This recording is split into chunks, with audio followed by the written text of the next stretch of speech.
તો કોંગ્રેસ પાર્ટીને વધુ મળી શકે છે એક મોટો ઝટકો। વધુ એક ધારાસભ્ય કોંગ્રેસનો હાથ છોડશે। સૂત્રો તરફથી મળતી માહિતી પ્રમાણે માણાવદર ધારાસભ્ય અરવિંદ લાડાણી ગમે તે સમયે રાજીનામું આપી શકે છે। ભાજપ અરવિંદ લાડાણીના સતત સંપર્કમાં છે। રાહુલ ગાંધી યાત્રા પ્રથમ દિવસે આપશે રાજીનામું। ત્યારે જવાહર ચાવડાને હરાવી તેઓ વિધાનસભા પહોંચ્યા હતા, પરંતુ હવે તેઓ કોંગ્રેસ છોડી ભાજપમાં જઈ શકે છે, એટલે કે કોંગ્રેસમાંથી રાજીનામું આપી શકે છે, કારણ કે ભાજપ તેમના સતત સંપર્કમાં છે। हमारी साथ हाल संवाददाता प्रणव जोड़ाई चुक्या है, जेमनी पासेथी विगतो जाणीशुं। प्रणव, फरी एकवार कोंग्रेसने मोटो झटको लागी शके छे, कारण के वधु एक धारासभ्य राजीनामुं आपी शके छे।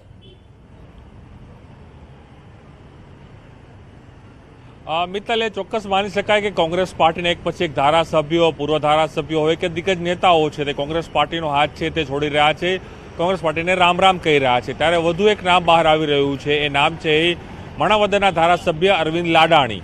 તેઓ પ્રથમ વખત જ ધારાસભ્ય બન્યા છે। જવાહર ચાવડા જેવા દિગ્ગજ નેતા જે પહેલા કોંગ્રેસ પાર્ટીમાં હતા, ત્યારબાદ તેઓ ભારતીય જનતા પાર્ટીમાં જાય છે, તેઓ મંત્રી પણ બને છે અને તેઓને જે કહી શકાય ભારતીય જનતા પાર્ટી ટિકિટ પણ આપે છે। ત્યારબાદ જ્યારે 2022 ઇલેક્શન થાય છે તે સમયે માણાવદરની બેઠક ઉપર અરવિંદ લાડાણી વર્સિસ જે જવાહર ચાવડા ચાલતું હોય છે, જવાહર ચાવડાને હરાવી અરવિંદ લાડાણી ત્યાંથી જીતે છે। એટલે જે માત્ર 17 બેઠકો જે કોંગ્રેસ પાર્ટી જીતે છે સમગ્ર ગુજરાતની અંદરથી, તેમાં અરવિંદ લાડાણી પણ જીતે છે। ત્યારે અરવિંદ લાડાણીની મહત્વની વાત એ છે કે પાટીદાર સમાજમાંથી એ વ્યક્તિ આવે છે અને જે રીતે માહિતી મળી રહી છે રાજકીય સૂત્રો પાસેથી, તે પ્રકારે વધુ એક ધારાસભ્ય તરીકે અરવિંદ લાડાણીનું નામ છે તે હવે આવી રહ્યું છે કે અરવિંદ લાડાણી ગમે તે સમયે કોંગ્રેસ પાર્ટી છોડી શકે છે। સત્તાવાર રીતે અરવિંદ લાડાણી કંઈ પણ પ્રકારનું કહેવા માટે તેઓ ઇનકાર કરી રહ્યા છે, તેઓ કોઈ સ્પષ્ટતા નથી થઈ રહી, પરંતુ ચોક્કસ એ માની શકાય કે જે રીતે ઓપરેશન લોટસ ચાલી રહ્યું છે, એક પછી એક જે નેતાઓ છે એમાં પણ દિગ્ગજ નેતા તરીકે અર્જુન મોઢવાડિયા પણ જ્યારે કોંગ્રેસ પાર્ટી છોડતા હોય ત્યારે ચોક્કસ પણ કહી શકાય કે અનેક નેતાઓની ઇફેક્ટ છે તે પણ અહીં જોવા મળશે। અને ચોક્કસ એ મનાય કે જે રીતે નેતાઓ એક પછી એક છોડી રહ્યા છે, એમાં વધુ એક ધારાસભ્ય, પહેલાં ચિરાગ પટેલ જાય છે, ત્યારબાદ સીજે ચાવડા જાય છે, પછી ત્યારબાદ અર્જુન મોઢવાડિયા જાય છે, ત્યારે વધુ એક ધારાસભ્ય એ અરવિંદ લાડાણીનું નામ બહાર આવી રહ્યું છે।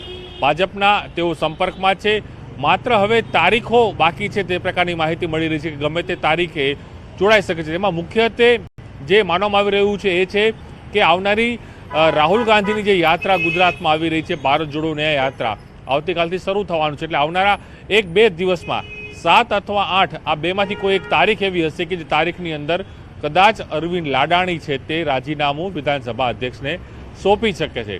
હાલ ચોક્કસ એ કહીશ કે અરવિંદ લાડાણી તરફથી કોઈ સત્તાવાર વાત આ કરવામાં નથી આવી, પરંતુ જે સૂત્રો છે તે માહિતી આપી રહ્યા છે કે સંપર્ક ભારતીય જનતા પાર્ટીના જે નેતાઓ છે તે અરવિંદ લાડાણી સાથેના સંપર્કમાં છે, તેઓની સાથે ચર્ચાઓ ચાલી રહી છે। હવે કઈ ચર્ચાનો અંત આવે છે અને ચર્ચામાં કયું નિરાકરણ લાવે છે, ત્યારબાદ આખું પિક્ચર છે તે ક્લિયર થશે। પરંતુ ચોક્કસ ગુજરાતની રાજનીતિમાં એક પછી એક કોંગ્રેસને ઝટકા ચોક્કસ મળી રહ્યા છે।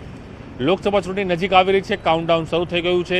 કોંગ્રેસ પોતાને સ્ટેબલ કરવા માટે, પોતાને સ્ટ્રેન્થન કરવા માટે સતત પ્રયાસ કરી રહી છે। 2022ના પરિણામો હોય, ત્યારબાદના પણ અનેક પરિણામો આવ્યા, તેમાં કોંગ્રેસ પાર્ટીને એક આર્મી હાર થઈ છે।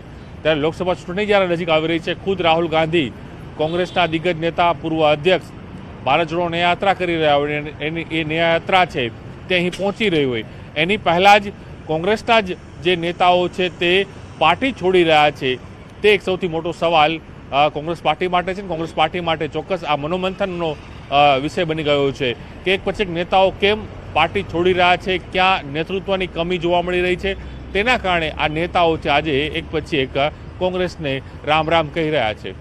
બિલકુલ પ્રણવ, આભાર માહિતી બદલ। તો એક બાદ એક નેતા, એક બાદ એક ધારાસભ્ય કોંગ્રેસને રામ રામ કહી રહ્યા છે, પાર્ટી છોડી રહ્યા છે।